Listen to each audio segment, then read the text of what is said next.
Jadi beradab masalah atau seputar masalah-masalah rumah kita sendiri, mulai dari masuk rumah, di dalam rumah, keluar rumah. Baik, jemaah mulakan Allah Subhanahu wa taala, di antara salah satu nikmat Allah adalah Allah berikan rumah.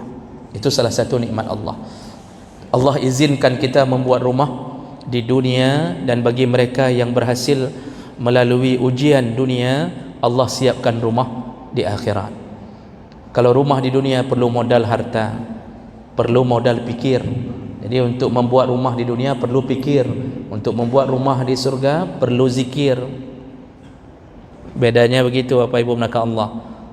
Rumah di dunia perlu fikir, perlu pikir bagaimana modalnya, cari dari mana. Ada yang terjerumus ke dalam dunia maksiat, yang penting ada rumah, tidak peduli jalannya jalan haram. Ada yang ambil kredit bank buat rumah, itu rumah dibangun dengan cara riba, dia tidak peduli, yang penting bisa tinggal. Ini dia memikirkan dari jalan-jalan maksiat. Ada orang bertahan sewa, lalu kemudian ketika Allah sudah berikan rezeki untuknya, baru dia buat rumah miliknya sendiri. Ini jalan-jalan berkah dari Allah Subhanahu wa taala. Rezeki itu sudah ditentukan Allah. Jangan ragu bahwa kita dihapuskan rezeki, tidak. Makanya kalau semua yang sudah dipastikan, jangan pilih jalan yang haram, pilihlah jalan yang halal. Yang sudah pernah terjerumus buat rumah dari kredit bank, maka bertaubatlah. Artinya teruskan membayar kreditnya. Kalau tidak mampu untuk dibom, teruskan. Jadi misal kredit rumah masih 15 tahun lagi, kita nggak mampu ngebom, tidak mampu untuk membayar tunai, maka boleh diteruskan. Arti teruskan, bayar sisanya. Tapi dari semenjak sudah tahu hukum, hendaknya seseorang berhenti merencanakan kredit yang baru. Kalau tidak, meninggalnya dalam keadaan meninggal tidak dalam keadaan sedang bertaubat kepada Allah. Jadi bayar laju, tapi niat lah mati. Harus ada niat, ya Allah, ini terakhir sekali aku bermuamalah dengan riba. Baik. Jadi ini salah satu nikmat Allah. Kalau mau buat rumah di surga tidak perlu modal, cukup hanya zikir, tidak perlu pikir, ingat Allah banyak-banyak, berzikirlah, dan kemudian taat kepada Allah. Enggak perlu fikir panjang, sami'na wa ata'na. Allah buatkan rumah di surga, dan rumah di surga 99% lebih dahsyat, lebih mewah, lebih indah daripada semewah-mewahnya istana di dunia. Sampai Nabi mengibaratkan dalam hadis, semennya dari emas, pasirnya dari perak, seluruh dindingnya itu wangi, kemudian dibuat dari yakut wal marjan, dari mutiara. Masya Allah, tembus pandang. Arti tembus pandang, kita yang bisa melihatnya, cuma keadaannya tembus pandang. Seluas mana rumah kita di surga? Dalam hadis, seluas mata memandang. Bukan 4x6, bukan tipe 60, bukan tipe 81, tapi seluas mata memandang. Terus ada kebunnya dari mana? Zikir yang kita ucapkan di dunia. Sekali berzikir, tumbuh satu pohon kurma. Tidak percaya, mati dulu. Nabi kalau sudah ngomong, maka kalimatnya adalah dari Allah, dan Allah tidak akan pernah melanggar janjinya. Inilah iman. Maka jemaah melakukan Allah Subhanahu wa taala. Sementara itu kita diberikan nikmat dulu di dunia dengan cara diberikan tempat tinggal. Tempat tinggal di dunia tidak mesti mewah. Yang penting bisa menahan teriknya matahari, bisa menahan curahan hujan, itu sudah mulia di sisi Allah. Karena termasuk orang yang dimuliakan, bahagia apabila mendapatkan 4 perkara. Kata Rasulullah, alamatus sa'adah arba'ah. Ciri-ciri orang bahagia di dunia, dia mendapatkan dari Allah 4 perkara. Yang pertama, al-mar'atus salihah, yaitu mendapatkan istri yang salihah. Itu bahagia dunia. Kenapa enggak disebutkan suami yang saleh? Karena lampu dalam rumah, pintu dalam rumah, tiang rumah, itu adalah istri. Yang menghidupkan rumah itu istri. Mendapatkan istri salihah itu adalah sebuah kemuliaan. Tapi mendapatkan isteri yang tidak salihah, hancur hidup. Hancur hidup. Anak hancur, kita hancur. Nah, kenapa enggak disebutkan suami? Suami kerjanya di luar rumah. Jadi suami itu dianggap saleh kalau sudah di luar rumah. Itu dianggap saleh. Ya, makanya suami disuruh ke masjid, disuruh keluar dari rumah, suruh salat di masjid, bukan salat di rumah. Begitu juga suami itu saleh kalau sudah cari nafkah keluar rumah. Nah, jadi dia bukan penentu lampu dalam rumah, walaupun dia pemimpin dalam rumah. Nah, yang kedua kata Rasulullah, ciri orang yang diberikan kebahagiaan adalah al-jarus salih, mendapatkan tetangga yang saleh. Nyan kamu mulia katanya Allah. Makanya salah satu asar sahabat menyebutkan, Umar, kalau saya tidak salah Umar yang menyebutkan, al-jar qabla ad-dar. Mau cari rumah, cari dulu, lihat dulu tetangga, baru buat rumah atau beli rumah. Utamakan dulu lihat tetangga. Jadi kalau kita mau sewa rumah, lihat dulu siapa lingkungan itu, baru sewa di situ. Karena lingkungan sangat mempengaruhi. Ya, anak kita hancur gara-gara lingkungan. Nah, jadi itu sudah baik, mendapatkan tetangga yang saleh itu baik sekali, Masya Allah, nikmat sekali. Ya, sedikit kita pulang kemana saja, dia yang jaga rumah. Ya, kemudian kalau dia pulang dari mana, kita yang dapat oleh-oleh. Salat subuh dia yang bangunkan. Bersama-sama, itu Masya Allah nikmatnya luar biasa. Sedikit-sedikit kurang tetangga dengan tetangga yang saleh, itu mudah sekali urusannya. Kemudian nikmat ketiga adalah al-markab, al-maskan al-hani, dapat rumah yang nyaman. Makanya orang yang sudah punya rumah itu salah satu nikmat, salah satu kebahagiaan. Ya. Al-hani maksudnya nyaman. Nyaman itu enggak mesti mewah. Kemudian yang keempat al-markabul hani, yaitu ada kenderaan yang nyaman untuk dia berjalan. Nikmatlah orang yang mendapatkan empat perkara ini. Allah Subhanahu wa taala menyebutkan dalam surat An-Nahl, wallahu ja'ala lakum min buyutikum sakana. Allah lah yang telah memberikan kamu rumah-rumah untuk tinggal. Jadi ingat, yang berikan kita itu Allah. Bukan kita yang mampu mengusahakan, tapi Allah lah yang telah mengizinkan. Allah yang mengizinkan. Jadi tidak perlulah kita cangklak, ya, tidak perlulah cangklak pun bahasa Indonesia saja. Tidak perlulah kita merasa sombong dengan rumah kita yang besar. Itu izin Allah. Kalau tidak ada rumah. Banyak orang yang sudah berusaha untuk cari rumah tidak dapat rumah. Ya, semuanya dengan izin Allah. Kalau kita sampai kepada pemahaman itu bahwa ini semua nikmat Allah, maka kepada rumah sendiri pun punya adab. Rumah sendiri pun punya sunnah-sunnah untuk dijalankan. Baik, kita lihat satu persatu. Yang pertama kita mulai dulu dari adab ketika memasuki rumah sendiri. Jemaah melakukan Allah, di antaranya yang pertama adalah turuqul bab bilutufin. Kalau masuk walaupun ke rumah sendiri, ketuklah pintu dengan cara yang lembut. Ketuk pintu dengan cara yang lembut. Ya.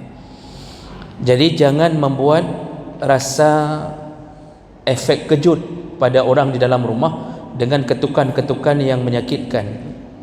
Walaupun rumah sendiri, walaupun anak sendiri, walaupun isteri sendiri, disuruh ketuk pintu lembut karena Rasulullah mengajarkan itu.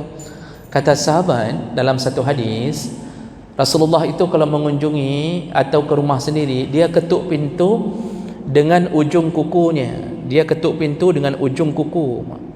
Bayangkan begitu lembutnya Nabi mengetuk pintu dengan ujung kuku. Bahkan dengan ruas tulang saja dia tidak lakukan.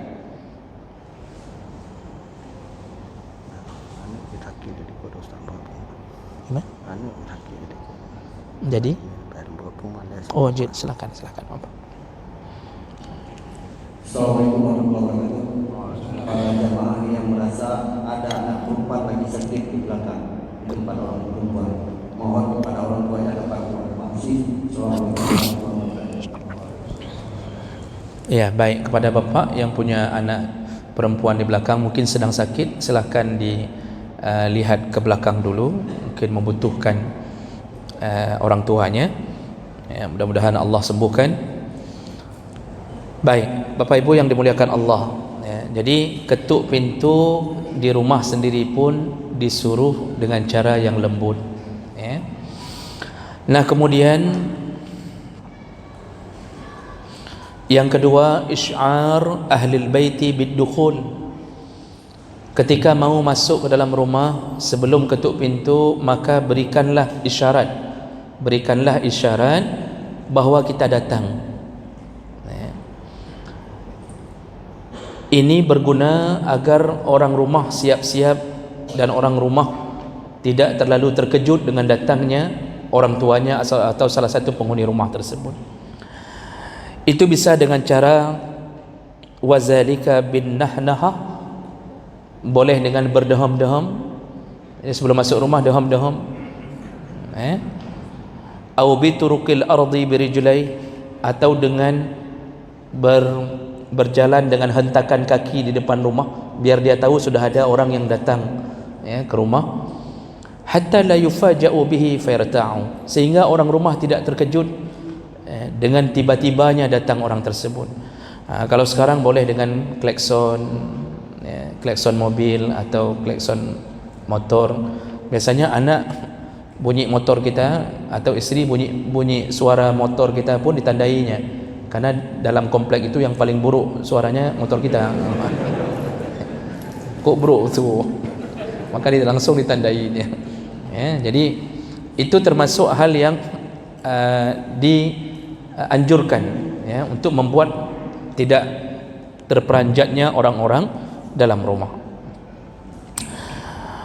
Ibnu Mas'ud, Amir bin Abdullah bin Mas'ud, ya, cucunya Ibnu Mas'ud, pernah mengatakan begini, kana abi, anaknya Ibnu Mas'ud, mohon maaf, kana abi iza dakhalat dar, ayahku kalau masuk ke dalam rumah, ista'nasa, dia selalu memberi tahu dulu dengan gerakan-gerakan, dengan isyarat-isyarat, ya. Wa takallama, kadang-kadang dia mengangkat suara, artinya berbicara, arti takallama mengeluarkan suara, berdeham-deham, wa rafa'a sautahu hatta yasta'nisu, dan dia angkat suaranya. Jadi ini kecil, remeh, tetapi menunjukkan siapa kita di hadapan Allah Subhanahu wa taala. Berikutnya, ad-dukhul birijlil yumna, masuklah ke dalam rumah sendiri dengan kaki kanan. Artinya semua rumah kita masuk kaki kanan, tapi rumah sendiri pun masuknya dengan kaki kanan. Kenapa? Karena Rasulullah selalu pada hal yang sifatnya adalah kebaikan, beliau selalu mendatanginya, memulainya dengan yang kanan.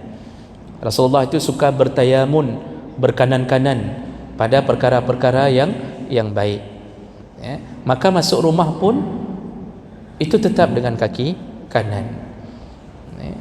Dan ini walaupun sederhana pengetahuan ini, tapi tidak banyak yang mempraktekkannya. Banyak orang masuk rumah tidak peduli mau kanan mau kiri, yang penting masuk, ya. Padahal salah satu sunnahnya adalah masuk rumah dengan kaki kanan. Jadi di pintu garasi atau di pintu, yang dimaksud masuk rumah bukan dari pagarnya, Pak. Walaupun pagar area rumah, tapi yang dimaksud adalah maskan, tempat tinggal, tempat kita mulai masuk pintunya. Maka masuklah dengan kaki kanan, kita mendapatkan pahala mengikuti Nabi SAW. Nah, kemudian ketika masuk, maka ucapkanlah salam. Jadi ketuk lalu ucapkanlah salam. Kalau ke rumah orang, itu batasan mengucapkan salam 3 kali. Itu kalau ke rumah orang 3 kali, tidak ada jawaban, pulang. Jangan sambung 4 kali pun, jangan sambung. Oh, mau sedikit nunggu lama, berarti pakai jeda. Salam pertama tunggu dulu, kemudian salam sekali lagi, kira-kira tunggu setengah jam, salam sekali lagi. Kemudian yang kedua enggak ada jawaban, tunggu lagi setengah jam, dibolehkan.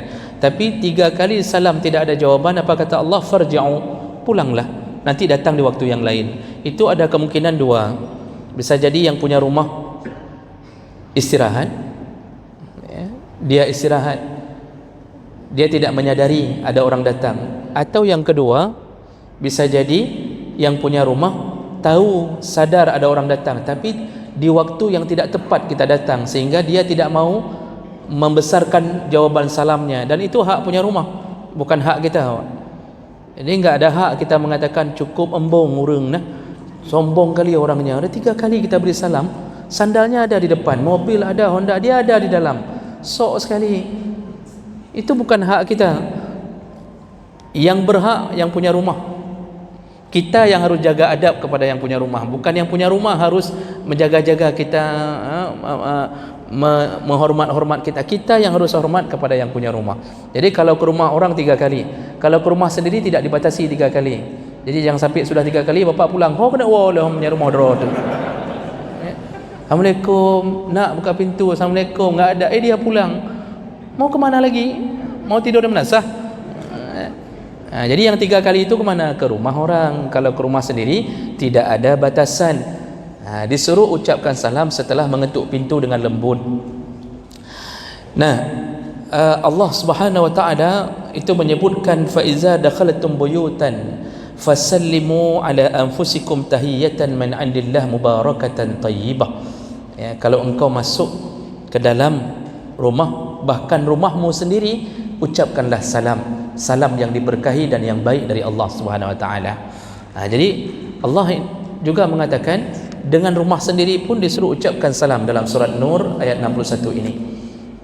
Nah, bagaimana salamnya? Kalau ada orang di dalam, salam seperti biasa, Assalamualaikum warahmatullahi, atau Assalamualaikum paling minimal. Tapi kalau seandainya tidak ada orang, ibu-ibu ni belanja, anak udah sekolah, suami pergi kantor, ibu pergi ke pasar, lalu kemudian pulang. Ketika pulang dia yakin enggak ada orang di dalam rumah karena kunci dia yang pegang. Tetap adab dijaga dengan memberi salam. Cuma memberi salamnya itu dirubah menjadi kalimat assalamu alaina wa ala ibadillahis salihin. Ada juga yang mengatakan assalamu alaikum wa alaina wa ala ibadillahis salihin.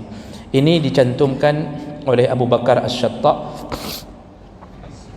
di dalam kitab I'anatul Talibin. Juga Imam Nawawi menyebutkannya dalam kitab Rawdatul Talibin. Kata Imam Nawawi begini, yustahabbu liman dakhala dara nafsihi ayusallima ala ahli. Disunnahkan orang yang masuk ke rumah sendiri untuk mengucapkan salam untuk keluarganya atau untuk dirinya sendiri. Waliman dakhala masjidan aw baitan laisa fihi ahadun. Jadi salam tetap berlaku ke rumah sendiri. Karena ada orang begini Bapak, ke rumah sendiri enggak ucap salam lagi. Jadi mengira alah rumah draw, begitu parkir motor langsung buka rumah, enggak ada salam-salam tu karena mengira rumah sendiri. Padahal rumah sendiri pun disuruh ucapkan salam. Jadi disambung, waliman dakhala masjidan aw baitan, barang siapa yang masuk ke dalam masjid atau ke dalam rumah, laisa fihi ahadun, atau rumah yang tidak ada orang di dalamnya, artinya rumah sendiri yang tidak ada orang, ayyaqul, maka hendaknya dia mengucapkan assalamu alaina wa ala ibadillahis salihin. Ya, keselamatan bagi kami dan kepada seluruh hamba-hamba Allah yang saleh. Ya. Nah, ini salah satu yang sering ditinggalkan, yaitu mengucapkan salam kepada rumah sendiri. Baik. Dan hendaknya sebelum memberi salam, orang juga harus mengetahui ada satu zikir yang paling sering ditinggalkan dan tidak menjadi sebuah kebiasaan, padahal ini sunnah Nabi. Apa dia? Yaitu mengucapkan bismillah. Ya, mengucapkan bismillah. Ya. Bismillah inilah yang menghadang syaitan untuk tidak bisa tembus ke dalam rumah kita. Rasulullah sallallahu alaihi wasallam berkata dalam hadis yang sahih, disebutkan bahawa iza dakhala ar-rajul baitahu, apabila ada seseorang memasuki rumahnya sendiri, fa zakara asmallah ta'ala, lalu dia menyebut nama Allah, iaitu ismallah, bismillah. Ya. Hina yadkhul, ketika dia masuk, wa hina yat'am, dan ketika dia makan sesuatu dalam rumah tersebut. Qala syaitan, lalu syaitan berkata kepada siapa? Dia berkata kepada pasukannya, karena syaitan itu rombongan, Pak. Syaitan itu cara kerjanya teamwork, itu solid, itu mereka kerja itu betul-betul jaga kekompakan. Ya, mereka itu satu divisi. Yang divisi menceraikan suami isteri, yang divisi membuat orang mabuk, yang divisi membuat orang sibuk dengan pot bunga putih, yang divisi sibuk dengan gedangan lipan, yang divisi orang meninggalkan salat. Itu semua ada dinasnya masing-masing dan ada kadisnya masing-masing itu. Ya. Nah, ada yang berusaha menembus rumah orang supaya orang tidak mau ibadah dalam rumah tersebut, maka berusaha masuk. Makanya panglima syaitan berkata ketika kita masuk rumah membaca bismillah, dan ketika makan baca bismillah. Rasulullah kasih tahu, ini yang tahu Rasulullah, karena Rasulullah tahu kehidupan syaitan. Apa kata Rasulullah? Panglima syaitan berkata kepada pasukan yang mengikuti kita dari tadi, ya, la mabita lakum wala asya hahuna, malam ini atau hari ini kita tidak bisa masuk ke rumah ini, juga tidak bisa makan dari makanan di rumah ini. Mana penghalangnya? Bismillah. Ya. Wa in dakhala, apabila seseorang masuk ke rumahnya, falam yazkur ismallah, dan dia tidak menyebut nama Allah inda dukulihi, ketika dia masuk, qala syaitan, lalu syaitan berkata kepada pasukannya, adraktumul mabit, karena enggak baca bismillah, cuma assalamualaikum saja, langsung syaitan berkata, kita bisa tidur di rumah ini malam ini, kita bisa tidur di rumah ini malam ini. Wa illam yazkur ismallah inda mat'amihi qala adraktumul mabit wal asya, dan ketika dia sudah masuk lalu dia lihat penghuninya enggak baca bismillah, ketika makan minum enggak baca bismillah, maka panglima juga berseru dengan mengatakan, kita bukan hanya bisa tidur di rumah ini malam ini, tapi juga kita dapat makan dari makanan mereka. Nah, jadi Bapak Ibu maka Allah, satu perkara yang sering kita tinggalkan, sebelum salam atau sesudah salam, ucapkanlah bismillah sebelum masuk rumah. Ini perlu dibiasakan, Pak. Jadi assalamualaikum ketika masuk, bismillah, atau bismillah dulu, assalamualaikum. Yang penting ada bismillah, maka tertahanlah semua rombongan syaitan yang akan masuk. Saya teringat ada yang mengatakan, ya, mungkin orang-orang tua kita dulu juga sempat mengatakan, tapi orang tua yang kurang-kurang ilmunya, kalau datang dari jauh, ya, dari safar pulang malam-malam, itu jangan langsung masuk ke dalam rumah. Yudu di ke pintu rumah, suruh duduk dulu atau suruh keliling-keliling supaya syaitan tidak bisa masuk. Mungkin secara logika berfikir dengan kita keliling-keliling syaitannya bingung. Oh, kah rumah kah yang betul ini? Seakan-akan menan logikanya. Yang mana rumahnya yang betul nih? Ini Pak, pertama, tidak ada nas yang menyebutkan masalah ini. Tidak ada yang mengatakan bahwa sebelum masuk rumah keliling-keliling dulu, jangan masuk-masuk biar syaitannya bosan nunggu, misal. Itu tidak benar begitu. Mau syaitan tidak memasuki rumah kita, bacalah bismillah, lalu assalamualaikum. Ini kalau enggak biasa, enggak terucap, Pak. Perlu dibiasakan, dan kebiasaan itu karena dipaksakan. Berikutnya, at-tasawwuk, setelah masuk rumah hendaknya seseorang sikat gigi. Amalan orang juga yang paling sering ditinggalkan yaitu bersiwak ketika sudah masuk ke dalam rumah. Rasulullah SAW disebutkan oleh istrinya Aisyah, hadis riwayat Muslim dengan derajat yang sahih, kana iza dakhala baitahu bada'a bisiwak. Rasulullah selalu kalau sudah masuk rumah dia langsung menyikat giginya. Ini amalan yang terlupakan, menyikat gigi ketika sudah masuk ke dalam rumah. Kenapa Bapak Ibu maka Allah? Karena kita berhubungan dengan yang di dalam rumah, bersentuhan dengan istri, dengan anak, bicara. Jangan sampai istri dan anak tutup hidung waktu kita bicara. Maka utamakan dulu sikat gigi ketika masuk. Yang terakhir juga amalan yang sering kita tinggalkan, yaitu ada sunnahnya melakukan salat sunnah mutlak 2 rakaat setiap kali masuk ke dalam rumah, terutama apabila perjalanan jauh. Disebutkan dalam hadis Nabi sallallahu alaihi wasallam, Rasulullah berkata, wa iza dakhalta baitak, kalau engkau masuk ke rumahmu, fasalli raka'atain, salatlah 2 rakaat, tamna'anika madkhalas saw, dengan engkau salat 2 rakaat maka semua keburukan akan jauh darimu. Begitu yang kita perlu tahu dulu tentang adab-adab masuk ke dalam rumah. InsyaAllah kita sambung tentang adab-adab seputar dalam rumah di pertemuan-pertemuan yang akan datang.